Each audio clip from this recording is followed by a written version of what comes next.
আজকে এই উজান বাজরা 3 দিন ব্যাপী বিশাল তাফসীরুল কোরআনের মাহফিলের প্রথম রজনীর সভাপতির পদে অলঙ্কিত সুনাম ধন্য মান্যবর সুযোগ্য সভাপতি সাহেব, আমি ওনার জন্য দোয়া করছি আল্লাহ পাক যেভাবে সভাপতির পদে অলঙ্কিত করে এই দুনিয়াতে সম্মানিত করেছে, আল্লাহ পাক যেন কিয়ামতের দিন জান্নাত নসিব করে ওনাকে সম্মানিত করে। সকলে বলছি আমিন।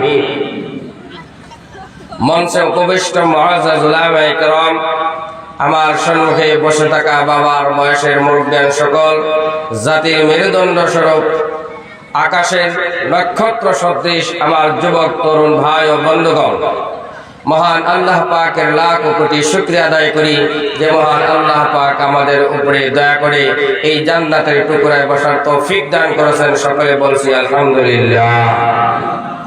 ভাই মুহতারাম, দোস্ত বুজুর্গ, আল্লাহ পাকের লাখ লাখ শুকরিয়া, যতই শুকরিয়া আদায় করেন না কেন কম। আল্লাহ শুকরিয়া আদায় করে শেষ করা যাবে? শেষ করা যাবে না। আল্লাহ পাক এত বড় নিয়ামত আপনাদেরকে দান করেছেন, কোরআন হাদিসের কথা শোনার জন্য আল্লাহ পাক ব্যবস্থা করে দিয়েছে। যারা এই আয়োজন করার জন্য নিজের শ্রম দিয়েছে, যারা অর্থ ব্যয় করেছে, যারা টাকা দিয়েছে, যারা পরামর্শদাতা পরামর্শ দিয়েছে, আমি মুসাফির মানুষ হয়ে তাদের জন্য দোয়া করে গেলাম আল্লাহ পাক যেন কিয়ামতের দিন এই খিদমতটুকু নাজাতের উসিলা বানায় দেয়। সকলে বলি আমিন। আজকের আমার বিষয় দেওয়া হয়েছে স্বামীর উপর স্ত্রীর হক। আমরা তো সারা জীবন ওয়াজ শুনি যে স্ত্রীর উপরে স্বামীর হক কি, কিন্তু উল্টো বিষয় আমাকে দেওয়া হয়েছে। শুধুমাত্র স্ত্রীর উপরে যে আমাদের হক, আমাদের উপরে কি স্ত্রীর হক নাই? কথা বলেন, আছে না নাই? আমাদের উপরেও স্ত্রীর হক আছে। স্বামীর উপরে স্ত্রীর 1 নম্বর হক হলো স্বামী যাতে স্ত্রীর সাথে সৎভাবে, ন্যায়সঙ্গতভাবে, সমমর্যাদায় যাতে বসবাস করে, এটা হলো একজন স্ত্রীর স্বামীর উপরে প্রথম হক। কোরআনে কারীমে আল্লাহ রাব্বুল আলামিন বলেন, ওয়াশিরুহুন্না বিল মা'রুফ। আল্লাহ রাব্বুল আলামিন বলেন, তোমরা তোমাদের মহিলাদের সঙ্গে সমমর্যাদায় সৎভাবে বসবাস করো। ভাই মুহতারাম, দোস্ত বুজুর্গ, আল্লাহ পাক বলেন, যদি তাদের কোনো আচরণ খারাপ লাগে, এমন হতে পারে আফাসা আন তাকরাহু শাইআন ওয়া জাআলাল্লাহু ফীহি খায়রান কাসীরা। আল্লাহ রাব্বুল আলামিন বলেন, যদি তাদের কোনো কিছু খারাপ লাগে, এমন হতে পারে আল্লাহ পাক সেটার ভিতরে প্রচুর কল্যাণ করে দিতে পারে। পারে কি পারে না? ধরে বলেন। এই জন্য আমার বন্ধুগণ, 1 নম্বর স্বামীর উপর স্ত্রীর হক হলো স্বামী যাতে স্ত্রীর সঙ্গে সমমর্যাদায় সৎভাবে বসবাস করে। সৎভাবে বসবাস করা লাগবে, কারণ একজন স্বামী কতটুকুন ভালো এটা সার্টিফাই করবে কে? আপনার আমি কত বড় বলি আল্লাহ ওয়াজগবি আলাইহিস সালাম, কত বড় ওয়াজগবি আমরা, এটা সব থেকে বেশি জানে কে? কথা বলেন, বেশি জানে কে? সব থেকে বেশি কিন্তু স্ত্রী জানে। ভাই মুহতারাম, দোস্ত বুজুর্গ, বিশ্বনবী বলেন, খায়রুকুম লিআহলিহি ওয়া আনা খায়রুকুম লিআহলি। আল্লাহ নবী বলেন, তোমাদের ভিতরে উত্তম ওই বান্দা যে তার বিবির কাছে উত্তম, আর আমি আমার বিবিদের কাছে সর্বোত্তম। আল্লাহ নবী বলছেন, তোমাদের ভিতরে উত্তম সে যে তার বিবির কাছে উত্তম। আপনি কি করেন, আপনার আচরণ কি, কোন সময় কি করেন, সব থেকে বেশি জানে আপনার আমার বিবি।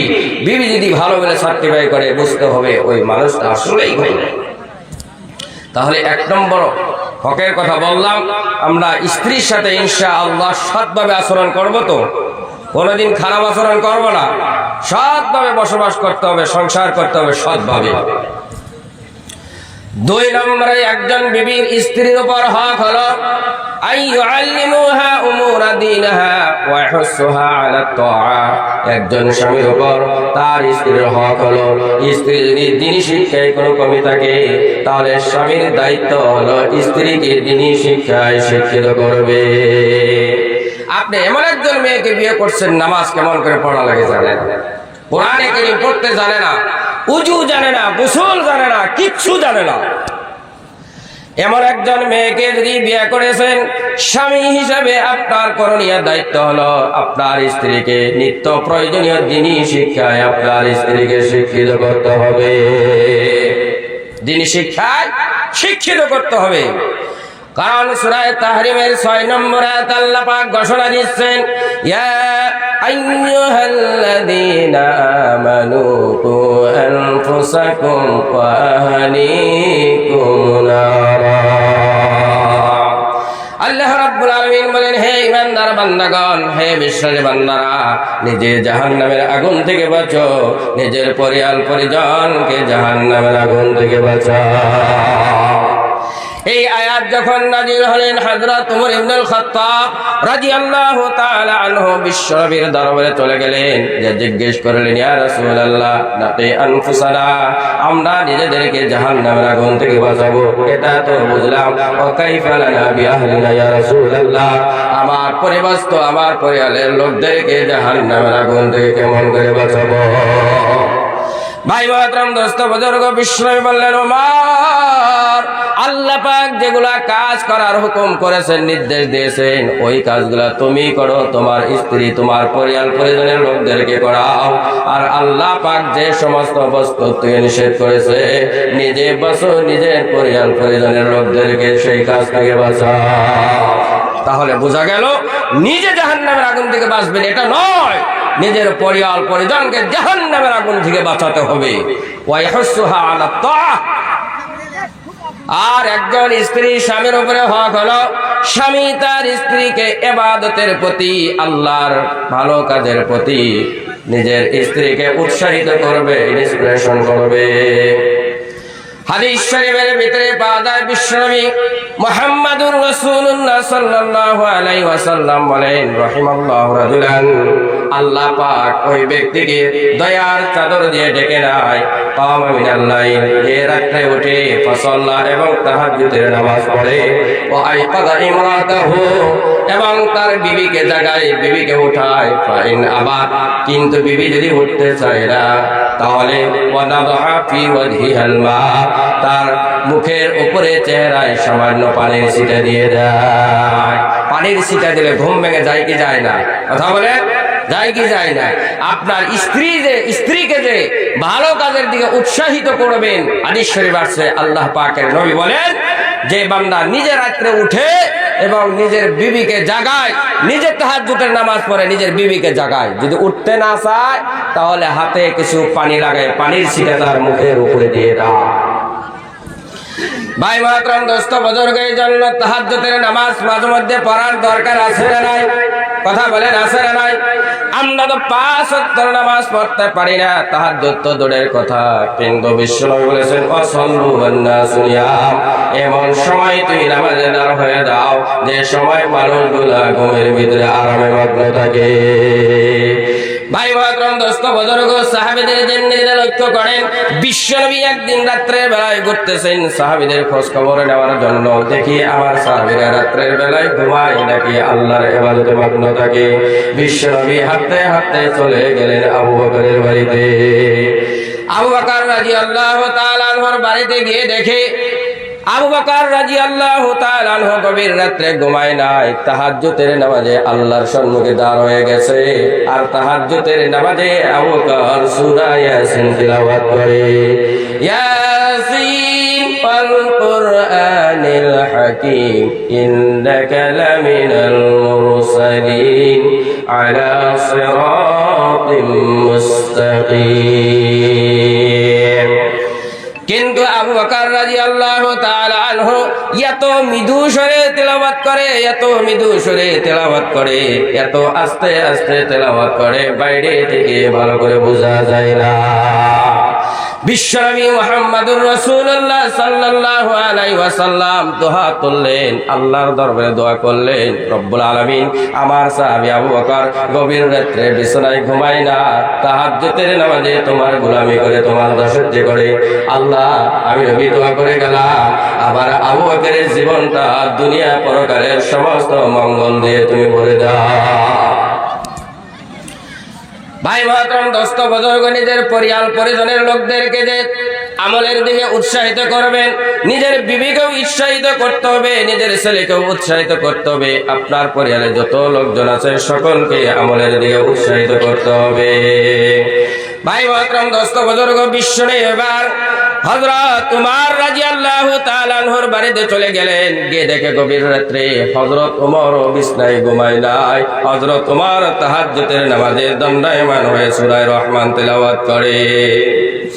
হযরত উমর তেলাওয়াত করে, আর রহমান আল্লামাল কুরআন খালাকাল ইনসান আল্লামাহুল বায়ান। কিন্তু হযরত উমর এত জোরে উচ্চস্বরে তেলাওয়াত করে, বহু দূর পর্যন্ত তেলাওয়াত শোনা যায়। বিশ্বনবী হযরত উমরের জন্য মঙ্গলের দোয়া করলেন। ও আমার মুসলমান ভাইরা, আপনার আমি সাধারণ মাতাব্বর যদি হয়ে যাই, তাহলে আপনার আমার অহংকারের সীমা থাকে না। তাহাজ্জুদ তো দূরের কথা, 5 ওয়াক্ত নামাজের কোনো খবর থাকে না। কিন্তু হযরত উমর ইবনুল খাত্তাব রাদিয়াল্লাহু তাআলা আনহু কেমন সাহাবী ছিল মুসলমান ভাইরা, যেই রাস্তা দিয়ে হযরত উমর একদিন যাইতেন, এত আল্লাহ পাক এত ফজিলত দান করেছিলেন, যেই রাস্তা দিয়ে হযরত উমর একদিন যাইতেন, 40 দিন পর্যন্ত শয়তান পর্যন্ত এই রাস্তা দিয়ে যেত না। এবার বিশ্বনবী হযরত উমরের জন্য দোয়া করলেন, রব্বুল আলামিন আমার সাহাবী উমর গভীর রাত্রে ঘুমায় না, তাহাজ্জুদের মাধ্যমে তোমার গোলামি করে, তোমার দাসত্ব করে।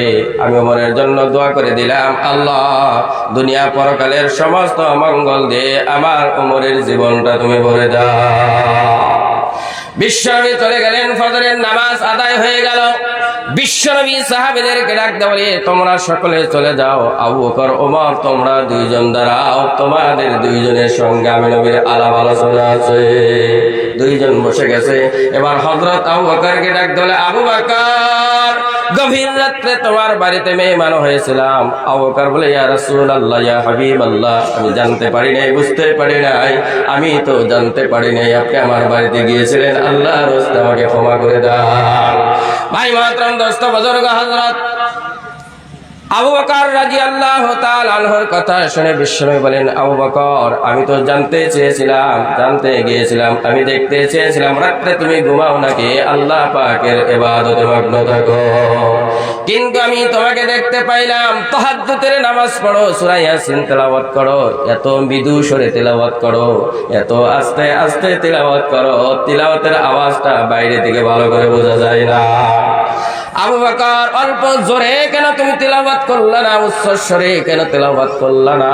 আবু বকর বলে, ইয়া রাসূলুল্লাহ আমি যে আল্লাহ পাকের জন্য তেলাওয়াত করি, ওই আল্লাহ আস্তে তেলাওয়াত করলেও শুনে, জোরে তেলাওয়াত করলেও ওই আল্লাহ পাক শুনে, সুতরাং আমার আল্লাহ শুনলেই আমার জন্য যথেষ্ট, জোরে তেলাওয়াত করার আমার কোনো প্রয়োজন নাই।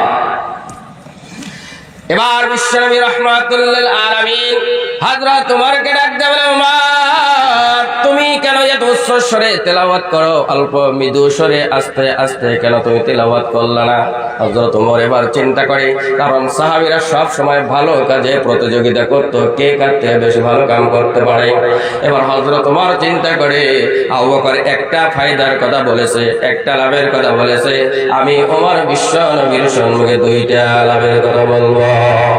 ওমর ডাকতে বলে, ইয়া রাসূলুল্লাহ, ইয়া হাবিবাল্লাহ আপনারা বলেছেন কোরআনে কারীমের তিলাওয়াতের আওয়াজ যতদূর পর্যন্ত যায় ততদূর পর্যন্ত শয়তান থাকে না, শয়তান দূরে চলে যায়। আমি শুধুমাত্র তাহাজ্জুদের নামাজে তিলাওয়াত করি না, এই তিলাওয়াতের মাধ্যমে শয়তানকে আমি দূরে ভাগাইয়া দেই। আর 2 নম্বর কারণ হলো, শুধুমাত্র আমি উমর তিলাওয়াত করব, তাহাজ্জুদের নামাজ পড়ব, কিন্তু ভাই মাতরম দোস্ত বুজুর্গ হযরত উমর বলেন, নবী গো আমি একা একা তাহাজ্জুদের নামাজ পড়ব, আমার সন্তান বিছানায় ঘুমায়া থাকবে, আমার মেয়ে বিছানায় ঘুমায়া থাকবে, আমার স্ত্রী বিছানায় ঘুমায়া থাকবে, এটা আমার ভালো লাগে না। আমি জোরে তেলাওয়াত করি, আমার তিলাওয়াতের আওয়াজ যখন তাদের কানে ধরা পড়বে, তিলাওয়াতের আওয়াজ শুনলে তারা উঠে তাহাজ্জুদের নামাজে দণ্ডায়মান হয়ে যাবে। এই জন্য মুসলমান ভাইরা, আপনার উপরে স্ত্রীর হক হলো নিজে ভালো আমল করতে হবে, নিজের স্ত্রীকেও ভালো আমলের প্রতি উৎসাহিত করতে হবে। কারণ নিজে জাহান্নামের আগুন থেকে বাঁচলে হবে না, কিয়ামতের দিন নিজের পরিজনের লোকদেরকেও জাহান্নামের আগুন থেকে বাঁচাতে হবে। দুইটা বুঝলাম। কয়টা বুঝলাম? একটা হলো সৎভাবে বসবাস করার, 2 নম্বর হলো আইয়ুআল্লিমুহা উমুরা দীনহা। আপনার স্ত্রী যদি দ্বীনি শিক্ষায় কোনো অভাব আছে, সেই অভাব আপনার স্বামী হিসাবে দায়িত্ব পালন করে পূরণ করতে হবে। আর 2 নম্বর হলো আপনার স্ত্রীকে ইবাদতের প্রতি আপনি উৎসাহিত করতে হবে। মাদের কানে যদি আমার আওয়াজ পৌঁছতেছে, বাড়িতে যারা আছে, যারা মা বোনেরা, আপনি আপনার স্বামীকে ইবাদতের প্রতি উৎসাহিত করবেন। কারণ বিশ্বনবী বলেন রাহিমাল্লাহু ইমরাতান, আল্লাহ পাক ওই মহিলার প্রতি দয়া করেন কামাত মিনাল লাইল, যে রাতে উঠে তাহাজ্জুদের নামাজ পড়ে, ও আইকাযাত যাওজাহা, এবং নিজে তাহাজ্জুদের নামাজ পড়ে নিজের স্বামীকেও জাগায়।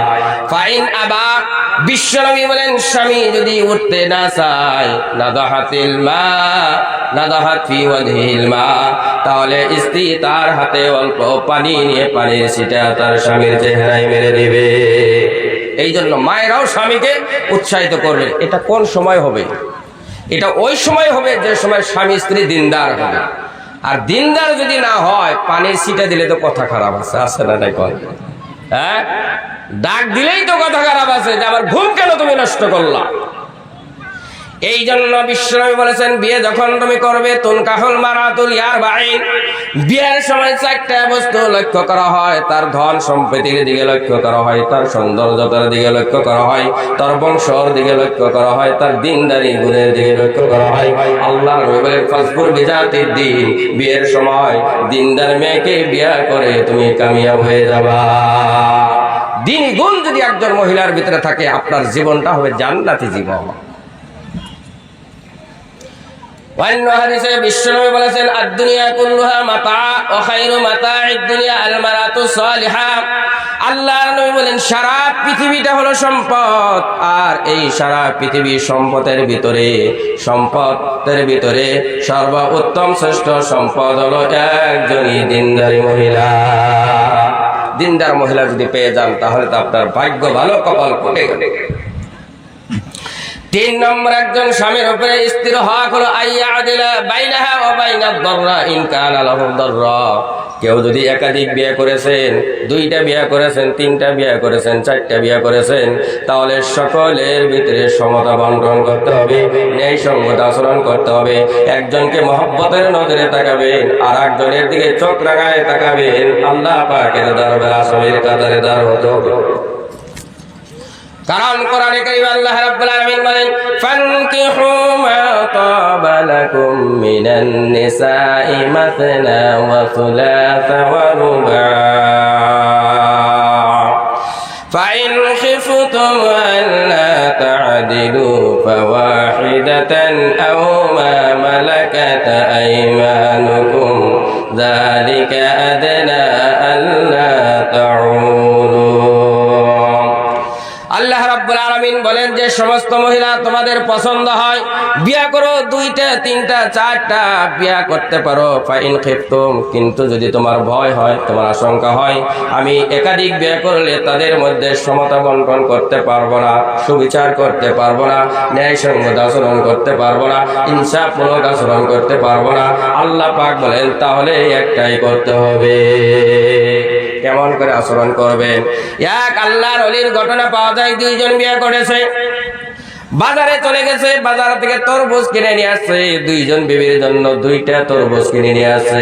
আপনার মতো আমাদের মতো মানুষ হলে 2টা তরমুজ 2 স্ত্রীকে দিয়ে দিতাম, আমরা মনে করতাম সমতা বন্টন করলাম, ইনসাফ করলাম, ঠিক না বেঠিক? কারণ একটা এই বিবিকে দিলাম আর একটা ওই বিবিকে দিলাম। কিন্তু আল্লাহর ওলি চিন্তা করে 2টা যদি 2 বিবিকে দিয়ে দেয়, একটা যদি মিঠা বেশি হয় আর একটা যদি মিঠা কম হয়, তাহলে তো 2 জনের ভিতরে সমতা বন্টন হবে না। এই জন্য 2টা আধা আধা করে কাটছে, একটার এক অংশ 2 বিবির বাড়িতে পৌঁছায় দিয়েছে। এটাকে বলা হয় সমতা বন্টন। কিন্তু আমরা তো সমতা বন্টন করতে পারি না। যদি সমতা বন্টন করতে না পারেন, আল্লাহ বলেন ফাওয়াহিদাতান, তাহলে একাধিক বিয়ে তুমি করো না, নিষেধ তোমার জন্য। এই জন্য মুসলমান ভাইরা, একাধিক বিয়ে যদি কেউ করেছেন, সমতা বন্টন করতে হবে। এক নজরে তাকাইতে হবে, ভিন্ন নজরে দুইজনের দিকে তাকানো যাবে না। তাকাইলে কিয়ামতের দিন আল্লাহ পাকের দরবারে আসামির কাতারে দাঁড়াতে হবে। কয়টা গেল ভাইরা? তিনটা। মনে থাকবো, মনে করে করে যাবেন। এক নম্বর হলো সৎভাবে বসবাস করা। দুই নম্বর হলো দ্বীনি শিক্ষায় যদি কোনো অভাব থাকে তাহলে সেই অভাব পূরণ করা। আর তিন নম্বর হলো একাধিক দিয়ে যদি করেছেন তাহলে সমতা বন্টন করা, ন্যায়সঙ্গত আচরণ করা, ইনসাফ করা, সুবিচার করা। এটা হলো আপনার দায়িত্ব, আপনার স্ত্রীর আপনার উপরে পাওনা হক। 4 নম্বরে বিবির একটা হক হলো শরীয়তের বাইরে কোনো ভুল যদি কোনো সময় হয়ে গেছে, সব সময় ভুল ধরা যাবে না। প্রত্যেক দিন ভালো করে তরকারি বানায়, কিন্তু একদিন তরকারিতে লবণ বেশি হয়ে গেছে, আপনি তার স্ত্রীকে, আপনি নিজের স্ত্রীকে তো শুধু গালি দেন না, তার কদ্য গোষ্ঠী সহকারে গালি দেন। কথা ঠিক না বেঠি? ঠিক না বেঠি? তরকারিতে লবণ বেশি হয়ে গেছে, ভাত রাঁধতে গিয়ে চাউলটা ভালো করে ফুটে না, বলে তুই আর কি রাঁধতে পারবি, তোর মায়ও তো রাঁধতে পারে না, তোর দাদিও পারে না, তোর 14 গোষ্ঠী পারে না। গালি দেই কি দেই না? কথা বলেন, গালি দেওয়া যাবে না। কারণ হাদিস শরীফে বিশ্বনবী বলেন, লা ইয়াফরাক মুমিনুন মুমিনাতান, কোন পুরুষ মুমিন যাতে কোন মহিলা নারীর প্রতি বারবার ঘৃণা বিদ্বেষ পোষণ না করে। ইন কারিহা মিনহা খুলুকান রাদিয়া মিনহা আখার, আল্লাহ নবী বলে একটা অভ্যাস যদি তোমার খারাপ লাগছে, অন্য এমন অনেক অভ্যাস আছে, কাজ আছে, আচরণ আছে, যেগুলা তোমার আত্মা শান্তি করে দিবে। একটা তোমার খারাপ লাগছে, কিন্তু আরো অন্য এমন অনেক আচরণ আছে যেগুলা তোমার কি করে দিবে? তোমার আত্মা, তোমার মনটা পরিষ্কার করে দিবে। এই জন্য ভাই মাতরম, দোস্ত বুজুর্গ, যদে মদে স্ত্রীকে বিদ্বেষ পোষণ করা যাবে না, ঘৃণা করা যাবে না। সাধারণ ভুল হইলেই ওই ভুলের উপরে স্ত্রীকে গালিগালাজ করা যাবে না। আর 5 নম্বর হক হলো আল্লাহ ইয়াদরিবা জাওজা। 5 নম্বরে একজন স্ত্রীর হক হলো স্বামীর উপরে, স্ত্রীকে যাতে স্বামী গালিগালাজ না করে, মারপিট না করে। আমরা তো সাধারণ ভুল করলেই মারধর করি। কথা ঠিক না বেটি? মারধর করি কি করি না? মারধর করি, কিন্তু আমরা মারধর করা যাবে না। হাদিস শরীফের ভিতরে আছে, হাকিম ইবনে মুআবিয়া আল কুশাইরি রাদিয়াল্লাহু তাআলা আনহু বর্ণনা করেন, বিশ্বনবীর দরবারে গেলাম, ফাকুলতু ইয়া রাসূলুল্লাহ, আমি জিজ্ঞেস করলাম, হে আল্লাহর রাসূল, মা হাক্কু যাওজাতি আহাদিন আলাইহি, আমাদের স্ত্রীর আমাদের উপরে হক কি? বিশ্বনবী এই হাদিসের ভিতরে 4টা হকের কথা বলেছেন। ধরে বলেন কয়টা হক? 1 নম্বরে বিশ্বনবী বলেছেন, আনতুতিমাহা ইযা তুইমতা, তুমি যখন খাবে তোমার স্ত্রীকেও তুমি খাওয়াবে। আর যখন ওয়াইজা তাকসুহা, আর যখন তুমি পরিধান করবে তোমার স্ত্রীকেও তুমি পরিধান করাবে। তুমি কাপড় পরবে, তোমার স্ত্রীকেও পরাবে। 3 নম্বরে বিশ্বনবী বলেন, ওয়ালা তাদরিবিল ওয়াজহা, তোমার স্ত্রীর মুখমণ্ডলে কোনোদিন গাল মন্দ করবে না, কোনোদিন স্ত্রীর মুখমণ্ডলে তুমি আঘাত করবে না। এখন চিন্তা করবেন, বিশ্বনবী তো বলেছেন মুখমণ্ডলে মারা যাবে না, তাহলে পিঠে মারা যাবে, হাতে মারা যাবে, অন্য জায়গায় মারা যাবে? না না না, কোনো জায়গায় মারা যাবে না। প্রয়োজনে যদি মারেন, এমন ভাবে মারা যাবে না যে মারার দ্বারা তার শরীরে আঘাত হয়ে যায়। বিশ্বনবী আরো বলেন, ওয়ালা তুকাব্বি, তোমরা স্ত্রীকে গালি দেবে না। সাধারণ ভুল করলেই তোমরা গালিগুলো শুরু করে দেই, 14 গোষ্ঠী সহকারে গালি দেওয়া শুরু করে দেই। কিন্তু বিশ্বনবী বলেন, তোমার স্ত্রী কোনোদিন তুমি গালি দিবে না। 4 নম্বরে বিশ্বনবী বলেন, ওয়ালা তাহাজুর ইল্লা ফিল বুয়ুত, আল্লাহ নবী বলেন, অন্য হাদিসে পাওয়া যায়, রাত্রের বেলায় কোনোদিন স্ত্রী ঘর থেকে বের করে দিবে না।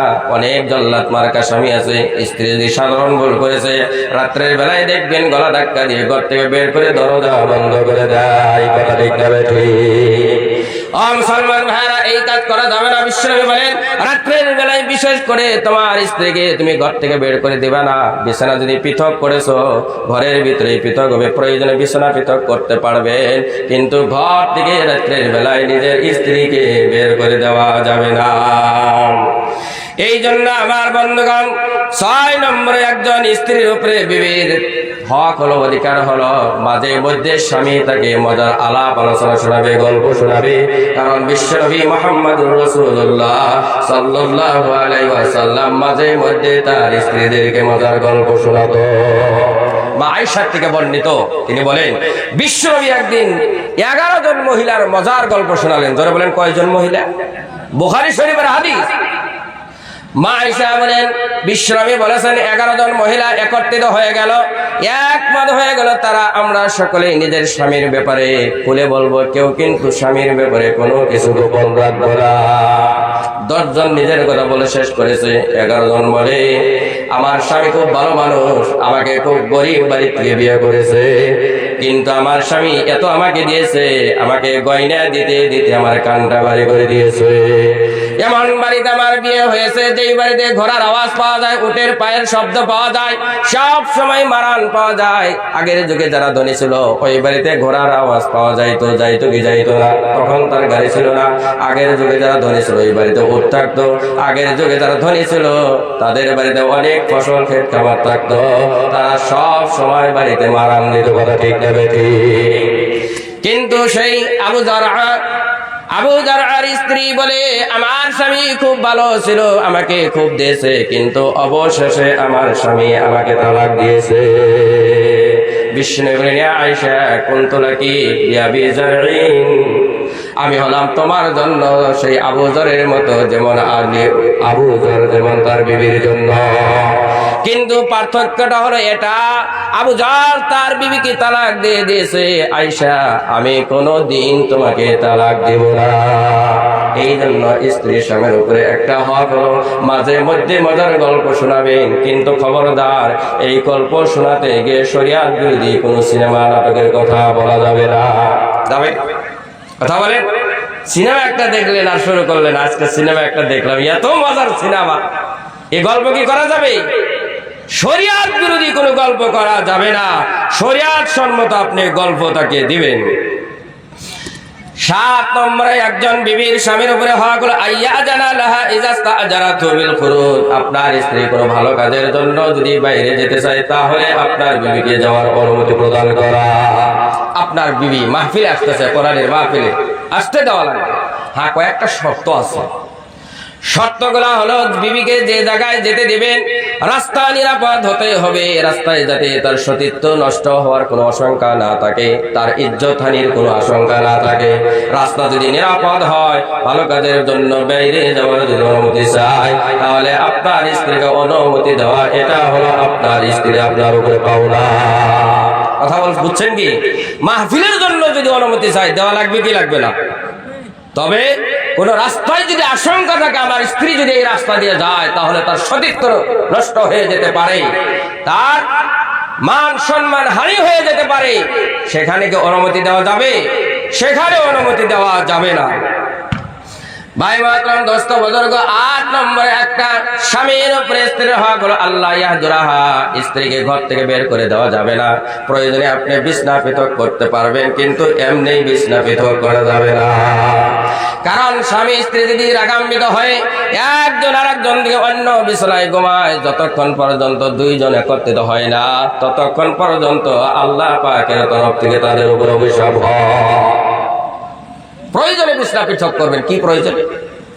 কোরআনে কারীমে আল্লাহ রাব্বুল আলামিন বলেন, ওয়াল্লাতী তাখাফুনা নুশুযাহুন্না ফা'iদুহুন্না ওয়াহদুরুহুন্না ফিল মাদাজি'i ওয়াদরিবুহুন্না ফাইন আতা'না লাকুম ফালা তাবগু আলাইহিন্না সাবিলা।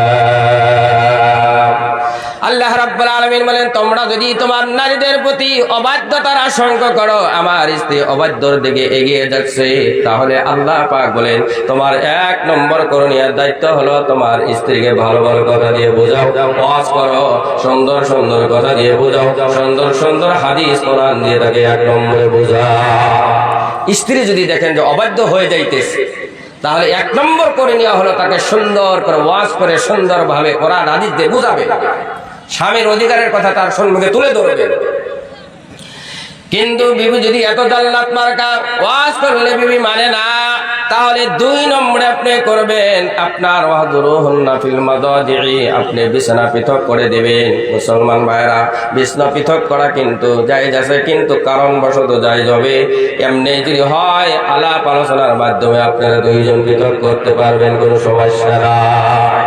আলাপ আলোচনার মাধ্যমে কোনো রাগ গোসা নাই, আলাদা যদি করেন কোনো অসুবিধা আছে? কোনো অসুবিধা নাই। কিন্তু গোচ্ছা করে রাগান্বিত হয়ে যদি আপনি করেন, এটা কিন্তু যাবে না।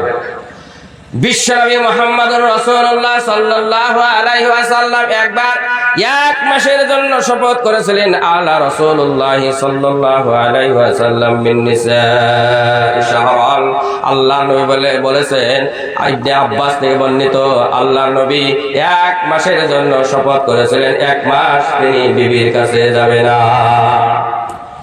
হাদিস শরীফ আছে, ওয়াকাদা ফি মুশরুবাতিল্লাহ, বিশ্বনবী তার এক উঁচু স্থানে এক উঁচু কামরায় ছিলেন। ফানাজালা লিতিসরিওয়াইশুন, 29 দিন পার হওয়ার পর বিশ্বনবী তলে নেমে আসলেন। ফাকিলা আলাইতা ইন্নাকা আলাইতা আলা শাহরিন, নবী গো আপনি তো 1 মাসের জন্য আপনি তো শপথ করেছিলেন, আজকে তো 29 দিন হয়ে গেছে। বিবির স্ত্রীরা কত চালাক দেখেন। নবীজিকে বলি, ইয়া রাসূলুল্লাহ, ইয়া হাবিবাল্লাহ, 1 মাসের জন্য শপথ করেছিলেন, আপনি আমাদের সঙ্গে সাক্ষাৎ করবেন না, দেখা করবেন না, কিন্তু আজকে 29 দিন হয়ে গেছে, 29 দিনেই তো আপনি আমাদের কাছে চলে আসলেন। বিশ্বনবী বলেন, ইন্না শাহরা 29, তোমরা জেনে নাও মাঝে মধ্যে মাস কিন্তু 29 দিনেরও হয় কি হয় না। এই জন্য ভাই মাতরম দোস্ত বুজুর্গ, প্রয়োজনে যদি বিছনা পৃথক করতে হয় পৃথক করবেন, প্রয়োজনে পৃথক করবেন। আপনার বিবিকে বুঝাইতে পারছেন না, মানাইতে পারছেন না, অবাধ্যতার থেকে বাঁচাইতে পারছেন না, তাহলে বিবির সঙ্গে বিছনা পৃথক করে তাকে শাস্তি স্বরূপ বুঝাইতে চাইবেন, তুমি যদি ভালো না হও তাহলে তোমার সঙ্গে আমার বিছনা পৃথক। কিন্তু বিবি এত জাল্লাত মার্কা, ওয়াজ করেও বুঝাইতে পারলেন না, বিছনা পৃথকের মাধ্যমে বুঝাইতে পারেন না। 3 নম্বর দায়িত্ব হলো তাহলে তাকে মৃদু আঘাত করতে পারবেন। কেমন আঘাত করবেন না, তার শরীরে দাগ বসে যায়, সাধারণ পরিমাণের মৃদু আঘাত করতে পারবে, কিন্তু এই মৃদু আঘাত যাতে তার মুখমণ্ডলে না হয়। কিন্তু আমাদের অভ্যাস হলো সাধারণ ভুল যদি করে ঘুষা দিয়ে নাক ফাটায় দেয়। কথা ঠিক না বেঠে? কথা বলে এখানে হয়তো নাই, অনেক জায়গায় আছে ঘুষা দিয়ে নাক ফাটাইয়া দেয়। ভাই মাতরম দোস্ত বুজুর্গ, 9 নম্বরে একজন বিবির স্ত্রীর স্বামীর উপরে হক হলো তার স্বামী। দেখেন বিশ্বনবী বলেছেন, আমি আমার বিবিদের জন্য পরিপাটি হওয়া পছন্দ করি, যেমন আমি আমার বিবিদেরকে আমার জন্য পরিপাটি হওয়া টাকা পছন্দ করি। কারণ আমরা যদি লেত্রা হয়ে থাকি, আমরা যদি অপরিষ্কার হয়ে থাকি, আমরা যদি গন্ধার অবস্থায় থাকি, তাহলে বিবির কাছে যখন যাইবে বিবির মনটা ভালো লাগবে না, খারাপ লাগবে। কথা বলে এই জন্য ভাই মাতরম দোস্ত বুজুর্গ, বিবির একটা হক হলো স্বামী যেন তার কাছে যখন যাবে, তার বিছানায় যখন যাবে, যদি পারেন সুন্দর করে আতর মাখায় সুন্দর সুগন্ধি লাগাইয়া বিবির কাছে যাবেন। বিবির সঙ্গে যখন বিছানায় ঘুমাবেন, আপনার শরীরটা দেখলে বিবির আপনার প্রতি ভালো ইচ্ছা জাগবে। আর বিশ্বনবী হাদিস শরীফে বলেছেন, আমি আমার বিবিদের জন্য সুসজ্জিত হয়ে থাকাটা পছন্দ করি, যেমন আমার বিবিদেরকে আমার জন্য সুসজ্জিত হয়ে থাকাটা পছন্দ করি।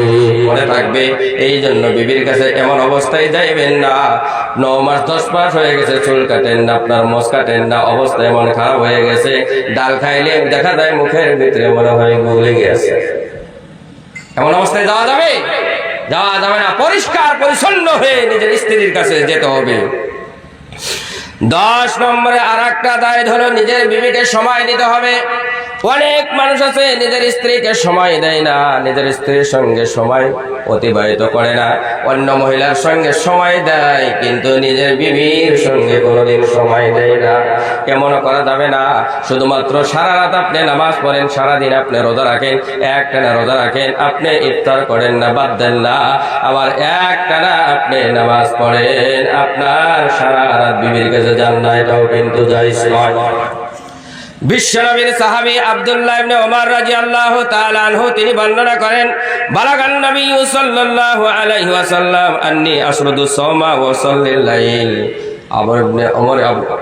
আব্দুল্লাহ ইবনে ওমর রাদিয়াল্লাহু তাআলা আনহু বর্ণনা করেন, বিশ্বনবীর কাছে খবর পৌঁছে গেছে আমি সারা দিন রোজা রাখি আর ছেড়ে দেই না, আমি একটানা রোজা পালন করি, আমি ছেড়ে দেই না, আর আমি নামাজ পড়ি, রাত্রির বেলায় আমি ঘুমাই না। তিনি বর্ণনা করেছেন, ইম্মা উরসিলা ইলাইয়া, হয়তো বিশ্বনবী আমার কাছে কাউকে পাঠিয়ে দিয়েছে, আও লাকিতুহু, অন্যথা আমি বিশ্বনবীর সঙ্গে দেখা করেছি, মুলাকাত করেছি, সাক্ষাৎ করেছি। বিশ্বনবী বলেন, ফাকালা, তিনি বললেন, আলাম উখবার, আমি যে খবর পেয়েছি তুমি রোজা রাখো, লা তুফতির, তুমি রোজা ছেড়ে দাও না, ওয়াসল্লি, তুমি নামাজ পড়ে ঘুমাও না, এই কথা কি সঠিক? আল্লাহর নবী বললেন, দেখো তুমি রোজা রাখো, মাঝে মধ্যে ছেড়ে দাও, ওয়াকুম ওয়া নাম, আবার নামাজ পড়ো, মাঝে মধ্যে আবার তুমি ঘুমাও, ফাইন্না লিআইনিকা আলাইকা হাজ্জা, কারণ তোমার চোখের তোমার শরীরের উপর হক আছে, ওয়া ইন্না লিআহলিকা ওয়া লিনাফসিকা আলাইকা হাজ্জা, আর তোমার শরীর এবং তোমার বিবির তোমার উপরে হক আছে। আছে না নাই? সারা রাত দরবেশ হয়ে আপনি নামাজ পড়লেন, বিবির কাছেও যান না, এটা কিন্তু ইসলামে জায়েজ নয়। রোজা রাখতে রাখতে আপনি সারা মাস পার করে দিলেন, কোনোদিন রোজা ছেড়ে দেন না, এটা জায়েজ নয়। হ্যাঁ, বিয়ে যদি কেউ করেন না, এমন যদি কেউ আছেন তার শারীরিক ক্ষমতা আছে বিয়ে করা, সব আছে, কিন্তু টাকা নাই, আর্থিক ভাবে জুরুলা, তার মনে সন্দেহ যে আমি যদি বিয়ে করি আমার বিবির যেগুলা নান্নকা খরচা আছে কোনোভাবেই আমি পুরা করতে পারবো না, তাহলে তার জন্য বিশ্বনবী সাজেশন দিয়েছেন সে যেন রোজা রাখে, কারণ রোজা রাখলে রোজা মানুষের চোখকে নিচু করে দেয়। ভাই মাতরম দোস্ত বুজুর্গ, রোজা রাখলে শারীরিক চাহিদা কমে যাবে, শারীরিক চাহিদা কমলে আপনার অন্যর দিকে কোনোদিন খারাপ নজর যাবে না। কিন্তু বিয়ে করেছেন, বিবির কাছে যান না, শুধুমাত্র নামাজ পড়েন, রোজা রাখেন, এইটা কিন্তু করা যাবে না। নিজের স্ত্রীকেও মাঝে মধ্যে সময় দেওয়া লাগবে। 11 নম্বরে, মাঝে মধ্যে বিনোদন দেওয়া লাগবে, নিজের স্ত্রীর সঙ্গে মজা দিতে হবে। ভাই মাতরম দোস্ত বুজুর্গ, মা আয়েশা রাদিয়াল্লাহু তাআলা আনহা বর্ণনা করেন, আমি বিশ্ব নবীর সঙ্গে একবার সফরে ছিলাম, ফাসাবাতুহু, বিশ্ব নবীর সঙ্গে দৌড় প্রতিযোগিতা করলাম, এই দৌড় প্রতিযোগিতায় বিশ্ব নবীর উপরে আমি বিজয়ী হয়ে গেলাম। দেখেন, বিশ্ব নবী আখির নবী, দোজানের বাদশাহ, তিনি পর্যন্ত নিজের বিবির সঙ্গে দৌড় প্রতিযোগিতা করত। আমরা কি কোনোদিন দৌড় প্রতিযোগিতা করি? আর করাও যাবে না, এই রাস্তায় কিন্তু দৌড় প্রতিযোগিতা করা যাবে না। কারো বাউন্ডারির ভিতরে যদি এমন কোনো জায়গা আছে যেখানে ভিন পুরুষের নজর পড়ে না, বিবির সঙ্গে দৌড় প্রতিযোগিতা করেন, আরো কিছু করেন, তাকে বিনোদন দেন, কোনো সমস্যা নয়। এবার মা আয়েশা রাদিয়াল্লাহু তাআলা আনহা বর্ণনা করেন, আমার শরীরে যখন মাংস বেড়ে গেল, মোটা হয়ে গেলাম, আবার আর একদিন বিশ্ব নবীর সঙ্গে আমি দৌড় প্রতিযোগিতা করলাম, ফাসাবাকানি, ওই দিন বিশ্ব নবী আমার উপরে জয়ী হয়ে গেছে, আমার থেকে এগিয়ে গেছে। বিশ্ব নবী কেমন করে বিনোদন দিতেন? আয়েশাকে ডাক দিয়ে বলে, আয়েশা, তিলকা তিলকা, ফাকালা, এই হলো আজকে যে আমি বিজয় হয়েছি, এই বিজয়টা হলো ওই দিন যে হেরে গিয়েছিলাম, ওই দিনের বদলা আজকে আমি নিয়ে নিলাম। এই জন্য ভাই মাতরম দোস্ত বুজুর্গ, আপনার স্ত্রী আপনার উপরে হক হলো মাঝে মধ্যে নিজের স্ত্রীকে বিনোদন দিতে হবে। অন্য হাদিসে পাওয়া যায়, বিশ্বনবী মা আয়েশাকে পিছন দিকে নিয়ে হাফসিরা যে খেলা খেলত, ওই খেলা পর্যন্ত দেখাইছে। মা আয়েশা বর্ণনা করেছেন, আমার গালটা বিশ্বনবীর কান্দে মোবারকে লাগাইয়া আমি খেলা দেখতাম। ভাই মাতরম দোস্ত বুজুর্গ, এই জন্য বিবিকে বিনোদন দেন, বিবিকে শুধুমাত্র খাঁচায় বাড়ায় রাখবেন না, তারও কিন্তু একটা সম্মান আছে, তাকে সমমর্যাদা দেওয়ার জন্য যত্ন নেন। কথা কি বুঝতে অসুবিধা হইতেছে? কথা বুঝতে অসুবিধা হইতেছে? 12 নম্বরে একজন স্ত্রীর দাবি, একজন স্ত্রীর হক হলো স্বামীর উপরে আল্লাহ ইয়ানসুরা সিররাহা, স্বামী যাতে তার গোপনীয় বিষয় কোনো মানুষের সম্মুখে বয়ান না করে। কিন্তু সমাজে এক অমন অবস্থা আছে, বিশ্বনবী বলেছেন যেই মহিলা তার স্বামীর সঙ্গে একত্রে মিলন হলো আর সকাল বেলায় বান্ধবীদের কাছে স্বামীর কথাগুলো খুলে খুলে বলে, আর যে বসে তার বিবির সঙ্গে মেলার পর অন্য মানুষের সঙ্গে সমস্ত গোপনীয় কথা বলে দেয়, আল্লাহ পাকের নবী বলেন তারা হলো আল্লাহর কাছে সব থেকে ঘৃণিত বান্দা। স্বামীর উপরে একটা স্ত্রীর হক হলো আল্লাহ ইয়ানসুরা সিররাহা, স্বামী যাতে তার গোপনীয়তা যাতে ওপেন না করে, যেটাকে সিক্রেট রাখতে হবে, এটা গোপন বস্তুকে ওপেন করা যাবে না। অনেকগুলো মানুষ আছে নিজের স্ত্রীর সঙ্গে কি কি করলো, কি কি না করলো, কেমন লাগলো, বন্ধুরা বিয়ে জিজ্ঞেস করে, বন্ধুরা তুই তো বিয়ে করলে কি অবস্থা, সব খুলে বলে। আল্লাহর নবী বলেন আল্লাহ পাকের কাছে সব থেকে ঘৃণিত তারা, যেটা গোপন রাখতে হবে। এই জন্য আমার বন্ধুগণ, আপনার গোপনীয়তা আছে, স্ত্রীও যাতে বর্ণনা না করে। আপনার স্ত্রীর গোপনীয়তা আছে, আপনার হক হলো, আপনার কর্তব্য হলো, আপনার স্ত্রীর হক হলো স্ত্রীর গোপনীয়তা আপনি মানুষের সম্মুখে যাতে আপনি বর্ণনা না করে। তারপর 13 নম্বর একজন বিবির স্ত্রীর স্বামীর উপর হক হলো আদমুল ইদরার, বিবিকে কষ্ট দেওয়া যাবে না। একটা বিয়ে আপনি করেছেন, 10 বছর 15 বছর সংসার করলেন, এখন বিবিকার ভালো লাগে না, অন্য একটা মেয়েকে ভালো লাগে। এবার বিবিকে আপনি কষ্ট দেওয়া যাবে না। চেষ্টা করেন বিবিকে কেমন করে তালাক দেওয়া যায়, কেমন করে ডিভোর্স করা যায়, তার মানে কষ্ট দেওয়া যাবে না। কারণ আল্লাহ নবী বলেন বান্দারা, কেউ যদি কাকে কষ্ট দেয় আল্লাহু বিহি, আল্লাহ পাক তাকে কষ্ট দেয়। মান শাক্কা শাক্কাল্লাহু আলাইহি, বিশ্ব নবী বলেন কেউ যদি কাউকে কষ্ট দেয় আল্লাহ পাক তাকে কষ্ট দেয়। এই জন্য বিবিকে কষ্ট দেওয়া যাবে না। আপনার বিবি একদিন আপনার চোখের মনে ছিল, এখন পুরানো হয়ে গেছে, এখন বয়স হয়ে গেছে, আপনার বিবিকে ভালো লাগে না, আপনার বিবির মনে কষ্ট দেন, এটা কোনোদিন করা যাবে না। আসলে না এমন ঘটনা কম আসলে নাই? আদমুল ইজরার, নিজের বিবিকে কষ্ট দেওয়া যাবে না।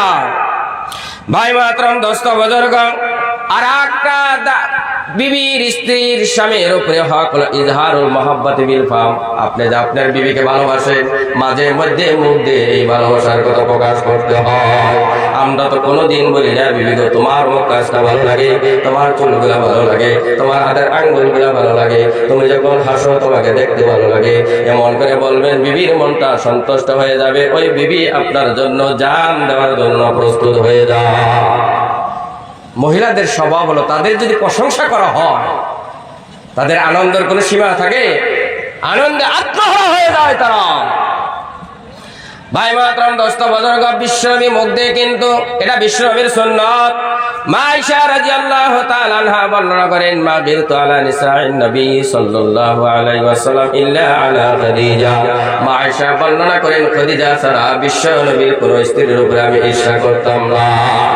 কারণ বিশ্বনবী মা খাদিজাকে এত পছন্দ করতেন, এত মহব্বত করতেন। হাদিসের ভিতরে পাওয়া যায়, বিশ্বনবী যদি কোনো ছাগল জবাই করত, তার মাংস ভালো মাংসগুলো আলাদা করে রাখতো, আর বলতো এগুলা আমার খাদিজার বান্ধবীদের কাছে পৌঁছায় দাও। মা আয়েশা বলেন, ফাআযতুহু ইয়াওমান, একদিন আমি রাগান্বিত করে দিলাম বিশ্বনবীকে, বললাম খদিজাকে তো আমি পাই নাই, খদিজার থেকে ভালো স্ত্রী কি আপনার জিন্দেগিতে আসে নাই? ভাই মাতরম, দোস্ত বুজুর্গ, বিশ্বনবী বলেছেন, আয়েশা কাদ রুজিকতু হুব্বাহা, ও আয়েশা, এই খদিজার মহব্বত আল্লাহ পাক আমার রিজিক বানিয়ে দিয়েছে, খাদিজা আমার মনের ভিতরে জায়গা করে নিয়েছে। এই জন্য মুসলমান মারা মুখ দিয়ে প্রকাশ করতে হবে। বিশ্বনবী কেমন করে প্রকাশ করতেন? মা খাদিজা যখন ইন্তেকাল হয়ে গেল, জানাজার নামাজ হয়ে গেছে, দফন সব হয়ে গেছে, সমস্ত সাহাবীরা চলে যায়। সাহাবী আবু বকর ডাক দেয়, ইয়া নবী গো, আপনি কি বাড়িতে যাবেন না? বিশ্বনবী বলে, আবু বকর তোমার যাওয়া আছে, তুমি চলে যাও, আমি যাব না। আমি দেখতে চাই আমার খাদিজা কবরে আছে, আমার খাদিজার কবরে সওয়ালের জবাব দিতে কোনো সমস্যা যদি হয়, আমি স্বয়ং নবী ওই সওয়ালের জবাব দিয়ে তারপরে বাড়িতে চলে যাব। আল্লাহ পাক তার হাবিবের এতটুকু সহ্য করতে পারে নাই, জিবরাইল আলাইহিস সালাতু ওয়াস সালামকে পাঠিয়ে দিলেন, জিবরাইল আমার বন্ধুকে তুমি খবর পৌঁছায় দাও, তার স্ত্রী খাদিজা কবরের সওয়ালের জবাব দিতে যদি কোনো সমস্যা হয়, আমি আল্লাহ পাক আরশের মালিক সেই সওয়ালের উত্তরের ব্যবস্থা করে দেব। এই জন্য ভাই মাহতারাম দোস্ত বুজুর্গ, মাঝে মধ্যে বিবিকে ভালোবাসেন, মুখ দিয়ে প্রকাশ করেন। বিশ্বনবী গভীর রাত্রে পর্যন্ত মা খাদিজার জন্য দোয়া করতেন। কিতাবের ভিতরে পাওয়া যায়, মা আয়েশা বর্ণনা করেন, বিশ্বনবীর সঙ্গে একদিন এক বিছানায় এক কম্বলের তলে ঘুমাই আছি, রাত্রে এক অংশে আমার ঘুম ভেঙে গেল, চোখ খিলো গেল। আমি তাকাইয়া দেখি বিশ্বনবী আমার কম্বলের তলে নাই, আমার বিছানায় নাই। আমি মনে মনে ভাবলাম নিশ্চয় বিশ্বনবী অন্য কোন স্ত্রীর রুমে প্রবেশ করেছে। খোঁজাখুঁজি করলাম, খুঁজে কোথায় আমি পেলাম না। মা আয়েশা বর্ণনা করেন, অবশেষে বিশ্বনবীকে দেখতে পাইলাম গভীর রাত দুহাত তলে আল্লাহ পাকের দরবারে দোয়া করে, রব্বুল আলামিন কিয়ামতের দিন যেদিন কারোর সাথে কোনো পরিচয় থাকবে না, কেউ কাউকে চিনবে না, ও আমার আল্লাহ আমি যাতে আমার খাদিজাকে হারায়া না যায়। এই দোয়া যখন মা আয়েশা শুনলেন, মা আয়েশার মনটা খারাপ লেগে গেছে। নবীর স্ত্রী হলে কি হবে, সতীনের কথা বললে সাধারণ ভাবে মনের ভিতরে আঘাত লাগার কথা, কথা ঠিক নেবে, মনের ভিতরে আঘাত লেগে গেছে। মা আয়েশা ডাক দিয়ে বলে, ইয়া রাসূলুল্লাহ, ওই খাদিজা বুড়ি তার থেকে ভালো স্ত্রী কি আপনার জীবনে আপনি পান না? বিশ্বনবীর মনটা বেজার হয়ে গেছে, ডাকতে বলে, আয়েশা রে, আমার খাদিজার ব্যাপারে এমন তুমি কুমন্তব্য করো না। বিশ্বনবী নিজের হাতের আঙ্গুল দিয়ে মা আয়েশার মুখটা ঠোঁটটা চেপে ধরছে, আঙ্গুলের নিশান পর্যন্ত বসে গেছে। মা আয়েশা বুঝতে পেরেছে বিশ্বনবীর মনটা খারাপ হয়ে গেছে, ডাক দিয়ে বলে, ইয়া রাসূলুল্লাহ, ইয়া হাবিবাল্লাহ, আমি খাদিজার ব্যাপারে আর কিছু বলতে চাই না, কোনো মন্তব্য করতে চাই না, তবে আপনার মুখ থেকে খাদিজার সম্পর্কে কিছু আমি কথা শুনতে চাই। বিশ্বনবী বলেন, আয়েশা রে, তোমরা সকলেই তোমার সুখের দিনের সঙ্গিনী। আমি যখন মক্কায় ছিলাম আমার সাহায্যকারী কেউ ছিল না। দিনের দাওয়াত নিয়ে মদিনার গলিতে গলিতে চলে যেতাম, কাফের বেঈমানেরা আমাকে পাথর নিক্ষেপ করতো, জাদুঘর বলতো, মিথ্যাবাদী বলে আমাকে আখ্যায়িত করতো। মনের ভিতরে অনেক কষ্ট নিয়ে, মনের ভিতরে ব্যথা নিয়ে বাড়িতে ফিরতাম। আর মজার ব্যাপার হলো, আমার বাড়িতে ফেরার কোনোদিন সময় শেষে ছিল না, টাইম টেবল ছিল না। কোনোদিন সকালে, কোনোদিন বিকালে, কোনোদিন বিকালে, কোনোদিন সন্ধ্যায়, কোনোদিন রাত্রে। ও আয়েশা, কোনোদিন এমন ঘটনা ঘটে নাই যে কোনো সময় বাড়িতে যায়, আমার খাদিজাকে একবার ডাক দেওয়ার সঙ্গে সঙ্গে আমার খাদিজা আমার জন্য দরজা খুলে দেয়। একদিন আমি খাদিজাকে জিজ্ঞেস করলাম, খাদিজা, বিভিন্ন সময় বাড়িতে ফিরি, কোনো তুমি আগজানি দেওয়া হয় না, তুমি কি ঘুমাও না? এক ডাক দিলেই তো তুমি দরজা খুলে দাও। মা খাদিজা ডাক দেয়া বলে, ইয়া হাবিবাল্লাহ, ইয়া রাসূলুল্লাহ, স্বামী গো, আমি জানি মক্কার মানুষেরা আপনার কথা শুনে না, আপনাকে গালিগালাজ করে, আপনাকে পাগল বলে আখ্যায়িত করে, জাদুঘর বলে, পাথর পর্যন্ত আপনার এই শরীরের দিকে নিক্ষেপ করে। আমি জানি মনের ভিতরে অনেক ব্যথা নিয়ে, কষ্ট নিয়ে বাড়িতে ফিরেন।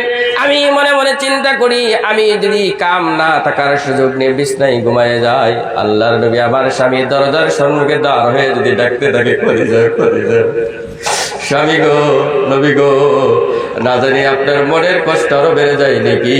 এই ভয়ে আপনি না আসা পর্যন্ত কাম কাজ না থাকলে দরজার সঙ্গে হেলান দিয়ে আমি আরাম করি। এই জন্য আমার বন্ধুগণ, আমরা কয়জন স্বামী আছি? একজনও তো স্বামী পাওয়া যাবে না, মনে হয় দু একজন ইল্লা মাশাআল্লাহ থাকতে পারে। আমরা তো চিন্তা করি না, আমার স্ত্রী আমার বংশ রক্ষার জন্য কত কষ্ট করে। আপনার আমার বংশ রক্ষার জন্য একজন জিন্দা মানুষ আর একজন জিন্দা মানুষকে পেটে বহন করে। বিবি যদি না থাকতো বংশ রক্ষা হতো, কথা বলেন, বংশ রক্ষা হতো। একদিনে তো চিন্তা করলাম না, ঠান্ডার দিন আমি তো সকালে ফজরের নামাজ পড়ে আরামসে বিছানায় ঘুমাইয়ে যাই। আপনার আমার স্ত্রী তো ঘুমাইতে পারে না, রান্না করা লাগে, ছেলে মেয়েকে স্কুলে দেওয়া লাগবে, অনেক কাজ আছে, রান্নাও করা লাগবে, আবার ছেলে মেয়েকে কাপড় পরিধান করে বাচ্চাকে স্কুলেও পাঠাতে হবে। একদিনে তো চিন্তা করলাম না, রব্বুল আলামিন আমার বিবি আমার জন্য এত কষ্ট করে, এত কষ্ট করে, আমার বংশ রক্ষার জন্য জিন্দা মানুষকে পেটে বহন করে, আবার আমার ছেলে মেয়েকে লালন পালন করার জন্য নিজের আরামকে হারাম করে দেয়। আল্লাহ, আমার বিবির প্রতি তুমি দয়া করো, রহম করো। এমন দোয়া তো আমরা একদিনও করি না, করি? আমরা তো মনে করি বান্দি। বিশ্বনবী ঘৃণা করে বলছেন, তোমরা কেমন করে তোমার বিবিকে তুমি বান্দির মতো মারো, বান্দির মতো দিনের বেলায় তুমি পিটাও, আবার রাত্রের বেলায় ওই বিবির সঙ্গে কেমন করে এক বিছানায় তুমি ঘুমাও। এই জন্য আমার বন্ধুগণ, নিজের বিবিকে আপনি ভালোবাসেন, মহব্বত করেন, এই কথাটা মাঝে মধ্যে মুখ দিয়ে বিবির সঙ্গে প্রকাশ করতে হয়। একজন স্ত্রীর আরেকটা দায়িত্ব, আরেকটা হক হলো স্বামী মাঝে মধ্যে আন্তরিকতা প্রকাশ করবে, সুন্দর নাম দিয়ে ডাকবে। আমরা তো অনেকেই ডাক দেই, নতুন যখন থাকে তখন তো ডাক দেই জানু গুনু, ও আমার কলিজার টুকরা। পুরান যখন হয়ে যায়, বান্দির বাচ্চা ছাড়া আর কোনো শব্দ থাকে না। ঠিক না বেটি? কথা বলে ঠিক না বেটি? ভাই মাতরম, দোস্ত বুজুর্গ, বিশ্ব নবী তার স্ত্রীদেরকে সুন্দর সুন্দর নাম দিয়ে আন্তরিকতার সাথে ডাক দিত। মা আয়েশাকে ডাকতো হুমায়রা বলে, আর হুমায়রা শব্দ অর্থ হলো লাল সুন্দরী। আমরা যদি লাল সুন্দরী বলে ডাক দেই, বিবির মনটা রাজি হয়ে যাবে না? কথা বলেন, যাবে কি যাবে না? আপনার স্ত্রী কালো, আপনি প্রশংসা করেন তোমার দাঁতগুলা দেখতে সাদা, দেখতে দেখলে আবার মনটা রাজি হয়ে যায়। এই কথা যদি একবার বলেন, আপনার স্ত্রীর মন জয় হয়ে যাবে। এই জন্য মাঝে মধ্যে আন্তরিকতা প্রকাশ করতে হবে। আর একটা দায়িত্ব হলো ভাই মাতরম, দোস্ত বুজুর্গ, আপনার কর্মের মাধ্যমে মাঝে মধ্যে স্ত্রীকে মহব্বত করেন, এটা প্রমাণ করতে হবে। বিশ্বনবী স্বয়ং নিজের কর্মের মাধ্যমে প্রকাশ করেছে নবীর সুন্নাত আদায় হবে। মা আয়েশা রাদিয়াল্লাহু তাআলা আনহা বর্ণনা করেন, আমি যে গ্লাসে পানি নিয়ে হাতে পানি পান করতাম, বিশ্বনবী তাকায় থাকতেন, কোন জায়গায় আমি উট লাগাইয়া পানি পান করেছি, ঠিক সেই জায়গায় বিশ্বনবী উট মোবারক লাগাইয়া পানি পান করত। আমরা তো কোনোদিন করি না, অন্য দেওয়াতে পাওয়া যায়। মা আয়েশা বর্ণনা করেন, আমি মাংস খাওয়ার পর হাড্ডিগুলা রেখে দিতাম, আল্লাহর নবী ওই হাড্ডিগুলা মুখে নিয়ে আবার সুস্থ। একদিনে তো আমরা করতে পারি না। এই জন্য ভাই মাতরম, দোস্ত বুজুর্গ, কর্মের মাধ্যমে আপনি যে বিবিকে মহব্বত করেন, বিবিকে যে ভালোবাসেন, কর্মের মাধ্যমে মাঝে মধ্যে প্রমাণ করতে হবে। এগুলা যদি করতে পারেন, ওই বিবি আপনার জন্য জান দেবে, বেঁচে থাকা পর্যন্ত আপনার কোনো কষ্ট হতে দেবে না। দুঃখে থাকেন, সুখে থাকেন, সব সময় স্ত্রী আপনার সাথ দেবে। কথা ঠিক না বেটি? কিন্তু সময় সুযোগ বুঝে কিন্তু আমার প্রশংসা করবে। সময় সুযোগ না বুঝে যদি প্রশংসা করেন, মার খাওয়া লাগবে কি লাগবে না? কথা বলে। একদিন হুজুর ওয়াজ করছে, আমি যে একটা হাদিস বললাম, ইজা তুইমকা আনতুতিমাহা ইজা তুইমকা ওয়া তাকসুহা ইজা তাসাইতা, যে তুমি যখন খাবে স্ত্রীকে খাওয়াবে। এই হাদিসকে ওয়াজ করতে করতে হুজুর ওয়াজে গেছে যে স্ত্রীকে যে তুমি মহব্বত করো, তোমার জন্য রান্না করে, কত কিছু করে, মাঝে মধ্যে তরকারির প্রশংসা করো। নতুন নতুন বিয়ে করছে, হুজুরের ওয়াজ শুনে বাড়িতে চলে গেছে। যাওয়ার পর বলছে, স্ত্রী সুন্দর ডাক দিছে, যান দরজা খুলে দাও। সঙ্গে সঙ্গে দরজা খুলে দিয়েছে, মনটা একদম আনন্দে আত্মহারা হয়ে গেছে। এবার স্বামী ডাক দিয়ে বলে, আমার খাবার ব্যবস্থা করে দাও, খাবার দিচ্ছে। এখন খাবার গিয়ে এক দুই লোকমা খায় আর কয়, হা যা, আজকে যে তুমি তরকারি বানাচ্ছ, রান্না করছো, অনেক প্রত্যেক দিনই ভালো হয়, তবে আজকে একটা একদম অসাধারণ, যেটা বলাই যায়। একবার বলছে স্ত্রীর মাথা গরম, দ্বিতীয়বার আবার যখন কয়েক লোকমা কয়েক নলা খাওয়ার পর আবার বলছে আজকের তরকারি অসাধারণ, আরো রাগ হচ্ছে বিবি। তৃতীয়বার যখন প্রশংসা করছে, এবার আর বাকি না, স্বামীর স্ত্রীর হাতে ছিল মস্ত বড় একটা করাস, মস্ত বড় চামচ। ওই চামচ দিয়ে স্বামীর মাথায় এত আঘাত করেছে, মাথা ফেটে স্বামীর রক্ত বেরিয়ে গেছে। এবার স্বামী চিন্তা করে, আরে হুজুরে ওয়াজ শুনলাম, আমার স্ত্রী প্রশংসা করলে আমার স্ত্রী আমাকে আরো ভালোবাসবে, কিন্তু দেখতে পাইলাম প্রশংসা করলে মাথা ফাটা ছাড়া ব্যবস্থা না। এখন বিবিকে ডাক দিয়ে বলে, বিবি হুজুরের ওয়াজ শুনে আমল করলাম যে তুমি আমাকে আরো বেশি মহব্বত করবে, দেখলাম তুমি আমার মাথা ফাটাই দিলে। মাথা ফাটাবো না মানে? সন্দেহ ব্যাপার মহিলাদের কম আছে কি? সন্দেহ ব্যাপারের কমে আছে কি? মা বোনদের এত সন্দেহ ব্যাপার, অন্য নারীর সাথে যদি প্রয়োজনেও যদি আপনি সীমা লঙ্ঘন না করেও যদি কথা রাখেন, তাও স্ত্রীর মনে সন্দেহ ভেজাল হইল নাকি? কথা ঠিক না? না, যদি নিজ চোখে দেখে যে ওই যে রাস্তায় কথা বলতেছে, তাহলে তো বাড়িতে গেলে আপনাকে ভাতই দিবে না, তরকারি হলে এমন ঝাল দিবে যে আপনি খেতেই পারবেন না, জাত করে দিব আপনাকে। এবার স্বামী স্ত্রীকে ডাকতে হলে, বিবি হুজুরের ওয়াজ শুনলাম, তোমার প্রশংসা করলাম, তুমি আমাকে আরো বেশি আদর করবে, আরো বেশি তুমি মহব্বত করবে, কেন তুমি আমার মাথাটা ফাটাইয়া দিলা? স্ত্রী বলে, ফাটাবো না তার মানে কি?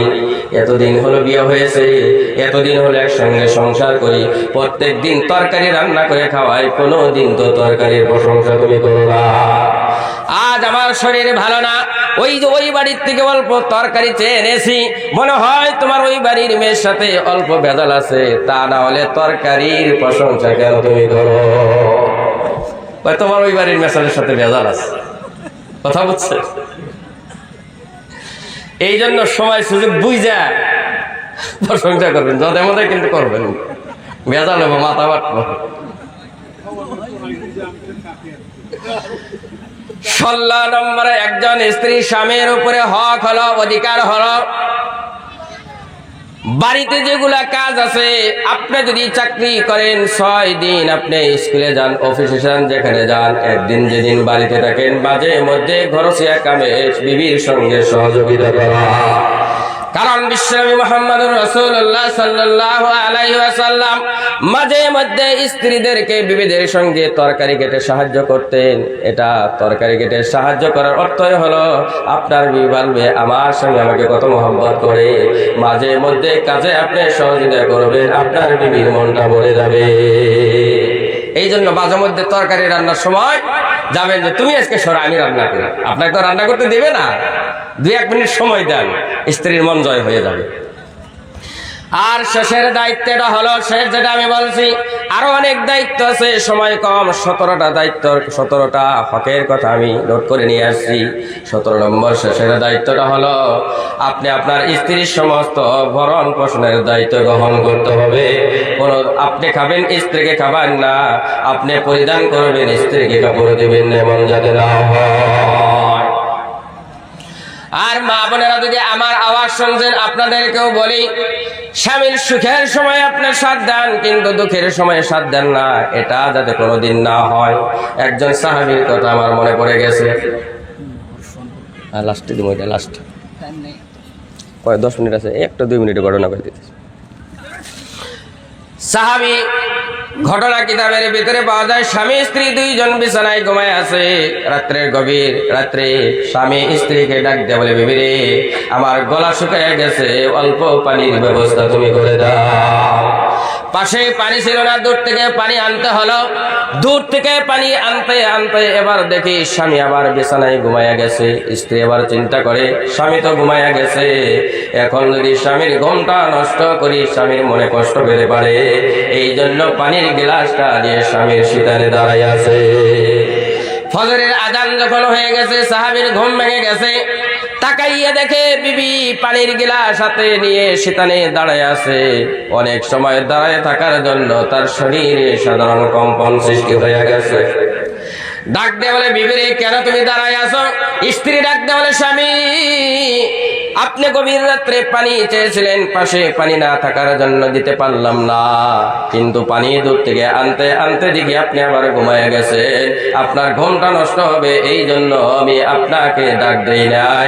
আপনি আবার যদি পানি চান, আবার যদি আমি ঘুমায় যাই, সময় মতো পানি যদি দিতে না পারি, স্বামী গৌবে আদবি হয়ে যাবে। এই জন্য পানির গ্লাসটা নিয়ে আপনার মাথার পাশে দাঁড়িয়ে আছি। সাহাবীর মন ভরে গেছে, আনন্দে আত্মহারা হয়ে গেছে। ডাক দিয়ে বলে, বিবি রে, তুমি আমার জন্য যা করেছো, আমার মনটা সন্তুষ্ট হয়ে গেছে। আজকের বেলায় তুমি আমার কাছে আমার সামর্থ্যের ভিতরে যা চাইবে তা অবশ্যই আমি পূরণ করব। স্ত্রী কিন্তু খুব চালাক। স্ত্রী ডাক দিয়ে বলে, স্বামী, যা চাইবো তাই কি দিবেন? বলে, হ্যাঁ, সামর্থ্যের ভিতরে যদি চাও অবশ্যই তা আমি পূরণ করব।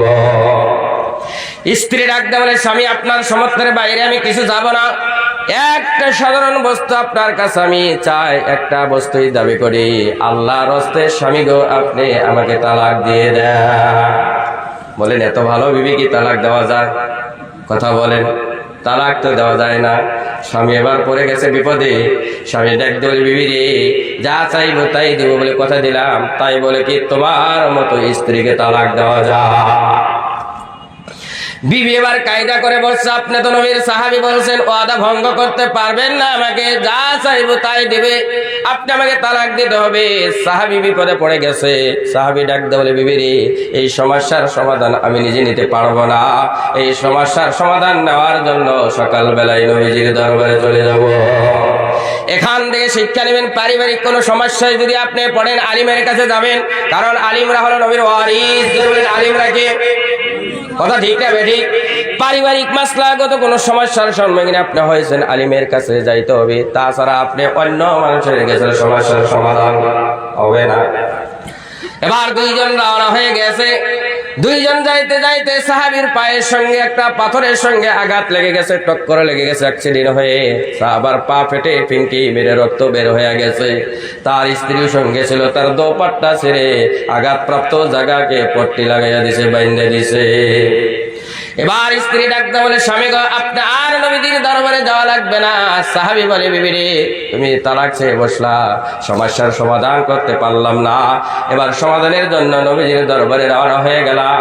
এখন তুমি বলো নবীজির দরবারে যাওয়া লাগবে না, তালাকও লাগবে না, কিছুই তো বুঝতে পারলাম না। মা বোনদেরকে এই কথাটা আপনারা শোনাবেন, ওয়াজ করে সুন্দর করে শোনাবেন, ভালো করে শোনাবেন, সুন্দর হাসি মুখে শোনাবেন। বলবেন, হুজুর বলে গেছে, ভাই মাতরম দোস্ত বুজুর্গ। স্ত্রী ডাক দিয়ে বলে, স্বামী গ, আমি না নবীজির হাদিস শরীফ পড়েছি যে ইমানদার বান্দা হবে, যে মুত্তাকি বান্দা হবে, পরহেজগার বান্দা হবে, পরীক্ষামূলক ভাবে তার উপরে বিপদ এমন দ্রুত গতিতে আসবে যেমন বৃষ্টির পানি উঁচু জায়গায় দিকে তলের জায়গার দিকে দ্রুত গতিতে আসে। আপনার সঙ্গে অনেকদিন সংসার করলাম, একদিনের জন্য তো আপনার কোনো বিপদ দেখলাম না, অভাব দেখলাম না, আমার মনে সন্দেহ হয়ে গেছে আপনার ইমানে নাকি কোনো ঘাটতি আছে নাকি। ইমানে যদি ঘাটতি আছে, তার সঙ্গে সংসার করার আমার ইচ্ছা না। কিন্তু আমি এই সমস্যার সমাধান নিতে যাইতে বুঝতে পারলাম আমার স্বামীর ইমানে কোনো সমস্যা নাই, কারণ এই যে আল্লাহ পাক পাথরের সঙ্গে আঘাত লাগে প্রমাণ করে দিল, ও আমার বান্দি, তুমি বুঝে নাও তোমার স্বামীর ইমানে কোনো ঘাটতি নাই। তোমার স্বামীকে কষ্ট দিয়ে বুঝাই দিলাম, তোমার স্বামী ইমানের দাবিতে ঠিক আছে। এই জন্য আমার মায়েরা, এখানে দেখেন স্ত্রী বলছে কোনোদিন বিপদ আসে না, এই জন্যই তো আমার ইমানের সন্দেহ হয়েছে। আর আপনারা বুঝেন উল্টোটা, স্বামীর যদি অভাব হয়, অভাব অনটন হলে স্বামীর সঙ্গে ভালো করে কথা বলেন না। সুখের সময় যেমন করে কথা বলেন, দুঃখের সময় তেমন করে কথা বলার দরকার আছে। আর একটা বিষয় আমাকে দেওয়া আছে দেনমোহর, দিলমোহর না কিন্তু দেনমোহর, মানুষকে দিলমোহর। বিয়ার ফরজ দুইটা, কয়টা? যারা বলেন কয়টা? কয়টা ফরজ? অসুবিধা হচ্ছে? একটা হলো ইজাব কবুল করতে হবে, স্বামী স্ত্রী দুইজন উভয়জন, একজন ইজাব করতে হবে আর একজন কবুল করতে হবে। 2 নম্বর হলো 2 জন মুসলমান সাক্ষীর সম্মুখে হতে হবে। আর একটা হলো মোহর, এইটা কোনো বিবাহের ওয়াজিব। ওয়াজিব যদি নির্দিষ্ট যদি না করেন বিয়ার সময় মোহর, তাহলে মোহরে মিছিল আপনার উপরে লাজিম হয়ে যাবে। আর এই মোহর কিন্তু আদায় করতে হবে, আদায় যদি না করেন দিতেই হবে, একদিন বাঁচা যাবে না। আল্লাহ রাব্বুল আলামিন বলেন, ওয়াতুন নিসা সাদাকাতিহিন্না নিহলা ফাইন তিবনা লাকুম আন শাইইম মিনহু নাফসান ফাকুলুহু হানিয়াম মারিআ। দেনমোহর আপনি আদায় করতেই হবে, একদিনেই করা লাগবে, জরুরি নয়। যদি সমর্থ আছেন বিয়ার রাত্রে আপনি দিয়ে দেন, খুব ভালো কথা, উত্তম কথা। কিন্তু দিতে পারেন নাই, বিয়ার রাত্রে বাসর রাত্রে কিছু তার হাতে তুলে দেন, আর আস্তে আস্তে করে আপনি দেনমোহর পুরা করে দেন। হ্যাঁ, আপনি দেনমোহর দেওয়ার পর আল্লাহ পাক বলছেন, আনন্দের চিত্তে যদি তার ভিতর থেকে কিছু আপনাকে ঘুরায় দেয়, কিন্তু তাকে আগে মালিক বানাইতে হবে। মালিক বানান নাই, তার হাতে ধরছেন, তোমার মোহরটা তুমি মাফ করে দাও, না না না, মোহর মাফ হবে না, তাকে মালিক বানাইতে হবে। মালিক বানানোর পর যদি আপনার হাতে তুলে দেয়, আল্লাহ পাক বলেন ফাকুলু হানিআম মারিআ, তাহলে তুমি ইচ্ছাগত ভাবে তৃপ্তির সাথে খাও, কোনো সমস্যা নাই। এখন যদি আমি প্রশ্ন করি, কয়জন দেনমোহর আদায় করছেন? বেজাল আছে না নাই? এই দেনমোহর যদি আদায় না করেন, কিয়ামতের দিন হলেও কিন্তু আপনার স্ত্রী আপনার কাছ থেকে পাওনা নেবে। আপনি চিন্তা করেন, একজন অন্য বাড়ির মেয়ে অন্য বাড়িতে এসে তার সারা শরীরটা আপনার কাছে অর্পিত করে দিয়েছে, দেনমোহর আপনি দেন না, তার সঙ্গে আপনি ইনসাফ করেন না। এই আয়াতে কিন্তু আল্লাহ পাক আরো বলেছেন, ওয়া ইন খিফতুম আল্লা তুকসিতু ফিল ইয়াতামা ফানকিহু মা তাবা লাকুম মিনান নিসাই মাসনা ওয়া সুলাসা ওয়া রুবা। এই আয়াত কোন সময় নাজিল হয়েছিল? একজন এতিম, একজন মানুষের লালন পালনে ছিল, ওই এতিমের অনেক ধন সম্পদ ছিল, ওই এতিমকে বিয়ে করেছে। ওই লোকটা যে লালন পালনকারী, ওই লোকটাই এতিমকে বিয়ে করেছে। বিয়ে করার পর এতিমের সম্পদ তার সম্পদের সাথে মিলিয়ে দিয়েছে। আল্লাহ পাক বলছেন, তোমার যদি ভয় হয়, আশঙ্কা হয়, তুমি এতিমের ব্যাপারে ন্যায়সঙ্গত আচরণ করতে পারবা না, ইনসাফ করতে পারবা না, তাহলে অন্য মহিলা আছে তাদেরকে তুমি বিয়ে করো, 2 জন 3 জন অথবা 4 জন। আর যদি ইনসাফ করতে না পারো তাহলে কিন্তু একজন। এখান থেকে কি শিক্ষা নেবেন? যদিও স্ত্রী সম্পদ আছে, তারপরেও কিন্তু স্ত্রীকে দেনমোহর থেকে বঞ্চিত করা যাবে না। হ্যাঁ, দেনমোহর যখন ধার্য করবেন, এমন ধার্য করবেন না লোককে শোনানোর জন্য 10 লক্ষ টাকা ধার্য করলেন, 10 টাকাও দিলেন না, আপনি দাবির তলে পড়ে থাকবেন। এতটুকু আপনি ধার্য করেন যেটা আপনার জানা আছে, আস্তে আস্তে করে আমি আদায় করে দিতে পারবো। এই জন্য ভাই মাতরম, দোস্ত বুজুর্গ, কেউ যদি এখন পর্যন্ত দেনমোহর আদায় করেন নাই, ইনশাআল্লাহ ওয়াদা করে যান, আস্তে আস্তে করে বিবির দেনমোহর আমরা আদায় করে দেবো ইনশাআল্লাহ। রাজি আছি ইনশাআল্লাহ? এটা কিন্তু দাবি দিতেই হবে কিয়ামতের দিন। কিয়ামতের দিন কেউ কাউকে ছাড়বে না, বিবি ছাড়বে, নিজের ছেলে মেয়ে পর্যন্ত আপনার পরিচয় দিবে না। এই জন্য আমার বান্দাগণ হুকুকুল্লাহ করছেন, আলাদা কথা, হুকুকুল ইবাদে পড়ে থাকবেন না। ভাই মাতরম, দোস্ত বুজুর্গ, দেনমোহর যদি কারো বাকি আছে, আজকে আপনাদেরকে অনুরোধ করে গেলাম, আপনাদেরকে সম্মান সহকারে বলে গেলাম, আস্তে আস্তে করে একদিনে পারেন না, মাসে মাসে কিছু করে দিয়ে দেন, 2 মাসে মাসে কিছু করে দিয়ে দেন, 6 মাসে মাসে কিছু কিছু দিয়ে দেন, বছরে হলেও একবার দেন। আস্তে আস্তে করে আপনার দেনমোহরটা আপনার আদায় করে দিবেন। হাত দেওয়ার পর, মালিক হওয়ার পর যদি আনন্দের চিত্তে আপনার হাত আবার ফিরে দেয়, আমি মালিক হয়ে গেছি, আপনাকে আমার সম্পদ আমি দিয়ে দিলাম, তখন আনন্দ চিত্তে খাবেন, কোন রকমের কিছু মনে ভাবা লাগবে না। আবার কিন্তু বুদ্ধি করে এই কথা কবেন না যে হুজুর বলে গেছে, তুমি যদি দেওয়ার পর খুশি করে দিয়ে দাও, আমি খাওয়া পাবো। তার মানে আগে এক জানানি দিলেন যে দেওয়ার পরে তুমি দিও, এটা কিন্তু করবেন না। করবেন কি? যে যাই না হক, যেগুলো আমি বিবির হকের কথা বললাম, ইনশাল্লাহ রিপিট করে দিচ্ছি, এগুলোর উপরে আমল করবেন ইনশাল্লাহ। সৎভাবে বসবাস করবো তো ইনশাআল্লাহ। কারো বিবি যদি নামাজ পড়তে পারে না, উজু কেমন করে করতে হয় জানে না, কোরআন পড়তে জানে না, একজন মুসলমান নর নারী উপরে এতটুকু কোরআনের শিক্ষা অপরিহার্য, ফরজ, বাধ্যতামূলক, যতটুকু দিয়ে কমাস কম তার নামাজটা আদায় হয়ে যাবে, ততটুকু শিক্ষাও যদি অর্জন না করে, তাহলে কিয়ামতের দিন আল্লাহ পাকের দরবারে আসামির কাতারে দাঁড়াতে হবে। পুরা কোরআনটা পড়তে পারেন, ভালো কথা, পুরা কোরআন পড়া শিখেন নাই, কমাস কম আপনি এতটুকু শিখতে হবে। 4টা সূরা ইমাম সাহেবের সাথে, আলিমদের সাথে সম্পর্ক করে 4টা সূরা শেখা যাবে না? তাব্বাদিয়াদার সূরা শিখে নেন, কুল হুয়াল্লাহর সূরা শিখে নেন, কুল আউযু বিরাব্বিল ফালাক সূরা শিখে নেন, কুল আউযু বিরাব্বিন নাস শিখে নেন। আর শিখবেন, খালি নামাজ পড়বেন তাই নয়, আরো কিছু আমল দিয়ে যায়, আমল করবেন, আল্লাহ পাক আপনার জীবনটা হেফাজত মুক্ত করে দেবেন। সুবহানাল্লাহ। আমার বান্দাগণ, বিশ্বনবীর উপরে এই আমলটা কিন্তু দিয়ে গেলাম। শেষে আমি বিশ্বনবী মুহাম্মদুর রাসূলুল্লাহ সাল্লাল্লাহু আলাইহি ওয়াসাল্লামের উপরে লাবিদ ইবনে আসম নামক একজন ইহুদি, ওই ইহুদি খেজুরের ডালে 11টা গেরো দিয়েছে, বান মেরেছে, বিশ্বনবীর উপরে কালা জাদু করেছে। 11টা গেরে দেওয়ার পর ওই খেজুরের ডালটা একটা অন্ধকার কূপের ভিতরে নিক্ষেপ করে দিয়েছে।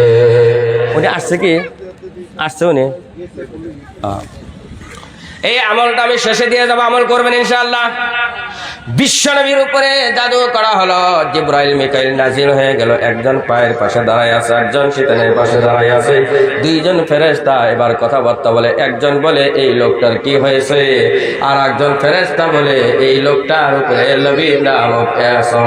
লবিদ ইবনে আসম নামক ইহুদি জাদু করেছে।